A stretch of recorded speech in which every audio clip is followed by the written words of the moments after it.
నమస్కారం కృష్ణారావు గారు.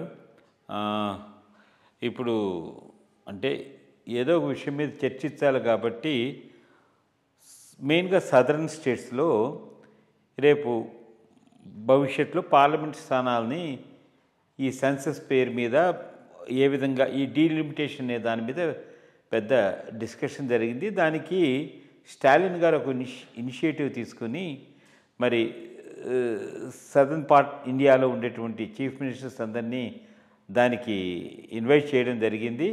అలాగే మమతా బెనర్జీని గారు కూడా ఇన్వైట్ చేస్తే ఆవిడ అఫ్కోర్స్ మనకి న్యూస్ పేపర్ వచ్చి పార్టిసిపేట్ చేయలేదు. బట్ అయితే మన తెలంగాణ చీఫ్ మినిస్టరు, అట్లాగే మరి సిద్ధరామయ్య గారు కర్ణాటక చీఫ్ మినిస్టరు, అట్లాగే కేరళ చీఫ్ మినిస్టరు, తర్వాత ఏమో మరి ఇక్కడి నుంచి తెలంగాణ నుంచి రేవంత్ రెడ్డే కాకుండా అపోజిషన్ పార్టీ లీడర్ కేటీఆర్ గారు కూడా వెళ్ళి ఆ సమావేశంలో పాల్గొనడం జరిగింది ఈ డీలిమిటేషన్ బేసిస్ మీద. సరే, దానికి మళ్ళీ రేవంత్ రెడ్డి గారు హైదరాబాద్లో ఇంకో మీటింగ్కి కాకుండా పబ్లిక్ మీటింగ్ కూడా చేద్దామని చెప్పి ఒక చిన్న ఒక స్టెప్ ముద్రకు వెళ్తున్నట్టు ఆయన ప్రొజెక్ట్ చేసుకుంటూ వెళ్ళారు. అయితే ఈ డిలిమిటేషన్ ప్రాసెస్ మీద డిస్కషన్ చేయడానికి కేటీఆర్ గారు ఆ రోజు మీటింగ్లో ఏం చెప్పారనంటే, అసలు ఈ డీలిమిటేషను చేయడం ఎంతవరకు సబబు, ఒకవేళ చేసేటట్టయితే దీన్ని జీడిపి బేసిస్ మీద చేయాలని చెప్పేసి ఒక కొత్త నినాదం మొదలుపెట్టారు. సో కేటీఆర్ గారు అన్న దాంట్లో ఈ డీలిమిటేషన్ అనేది జీడిపి బేసిస్ మీద చేస్తే మరి దేశం మొత్తం విధంగా అది ఏ విధంగా ఎఫెక్ట్ ఉంటుంది, దీనివల్ల అసలు అడ్వాంటేజ్ ఏమైనా ఉంటుందా, లేకపోతే పొలిటికల్ మైలేజ్ ఏమైనా వస్తుందా బీఆర్ఎస్కి, ఇలాంటి దాని మీద మీరు చిన్న వివరణ ఇవ్వండి.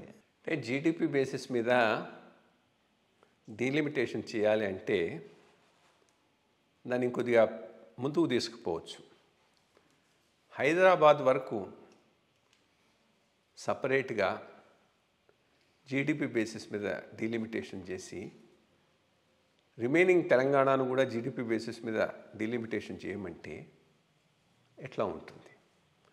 సిమిలర్లీ చెన్నై వరకు చేసి, బెంగళూరు వరకు చేసి, ముంబై వరకు చేసి, బికాస్ ఈ 4-5 రాష్ట్రాలు హిస్టారికల్గా అడ్వాంటేజియస్ పొజిషన్లో ఉన్నాయి. అడ్వాంటేజీ రాష్ట్రానికి కాదు, అడ్వాంటేజీ రూరల్ పాపులేషన్ది కాదు, అడ్వాంటేజీ ఈ రాష్ట్రాల్లో హిస్టారికల్గా గ్రోత్ సెంటర్స్ డెవలప్ అయినాయి.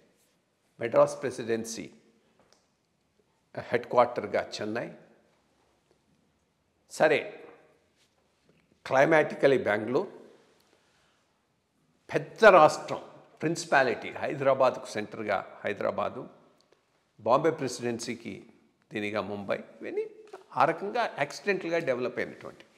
సో ఆ అర్బన్ సెంటర్ల జీడిపిని మనం లెక్కలోకి తీసుకొని రాష్ట్రానికి జీడిపిని అన్వయించి చేయమని అంటే అది సరైన విధానం కాకపోవచ్చు. అప్పుడు ఎవరైనా అడగవచ్చు, మరి రాష్ట్రానికే దేనికి ఎక్కడికక్కడ జీడిపిని బట్టి చేసేయండి. I mean Hyderabad delimitation by GDP అంటే చాలా సీట్లు ఇక్కడనే వచ్చేస్తాయి, హైదరాబాద్ ప్రాపర్లోనే వచ్చేస్తాయి.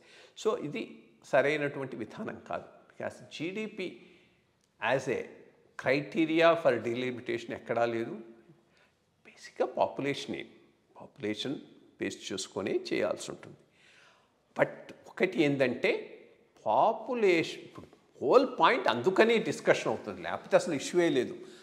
సదర్న్ స్టేట్సు ఫ్యామిలీ ప్లానింగ్ను ముందుగా చక్కగా ఇంప్లిమెంట్ చేసినందుకు అవి సఫర్ కావాలనా అనేది ఒకటే పాయింట్. సఫర్ కాకూడదు కాబట్టి 1971 పాపులేషన్తో ఫ్రీజ్ చేశారు, అదే కంటిన్యూ కావాలి. ఎందుకంటే ఫెడరల్ సెటప్లో ఒక లెవెల్ తర్వాత ఏ రాష్ట్రం కూడా నష్టపోకూడదు. అది ఏదో ఒక క్రైటీరియా, అది 1971 క్రైటీరియాగా పెట్టారు. ఇప్పుడు నార్త్ ఇండియాలో కూడా ఫ్యామిలీ ప్లానింగ్ లార్జ్ స్కేల్లో జరిగి పీపుల్ యాక్సెప్ట్ చేసి జనాభా తగ్గిపోతే అసలు ఇష్యూ ఉండదు. అది జరగటం లేదు. అక్కడ విపరీతంగా పెరుగుతున్నారు, ఇక్కడ పెరగటం లేదు. సో ఆ డిఫరెన్సు పొలిటికల్గా రిఫ్లెక్ట్ కాకూడదు అనేటటువంటిది ఒకటి మెయిన్ కన్సర్న్. అంతవరకు జస్టిఫైడ్. ఈ జీడిపి అవి కరెక్ట్ ఇండైసెస్ కాదు.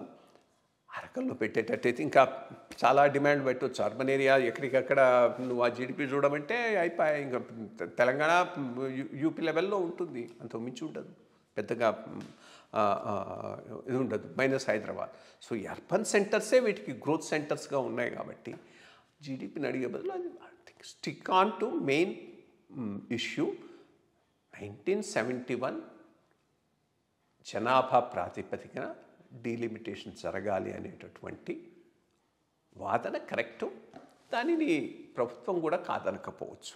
వాళ్ళు ఇంకా ఏం చెప్పలేదు, బట్ డిస్కషన్ కూడా స్టార్ట్ అయినట్లేదు దాని మీద. వీళ్ళు ముందుగానే రియాక్ట్ అవుతారు. చూడాలంటే మరి ఎంతవరకు వాళ్ళు టార్గెట్ రీచ్ అవ్వడానికి ఇప్పుడు స్టాలిన్ చంద్రబాబు నాయుడు గారు కూడాను మీరు కూడా ఎక్కువ మంది పిల్లల్ని పుట్టించండి విఫాద్ ఇది ఒక కారణం కనుక అయితే రేపు మనము కోల్పోము అనే ఉద్దేశంతో వాళ్ళు ఒక డిఫరెంట్ పందా తీసుకున్నారు. చూద్దాం మరి ఏమవుతుందని.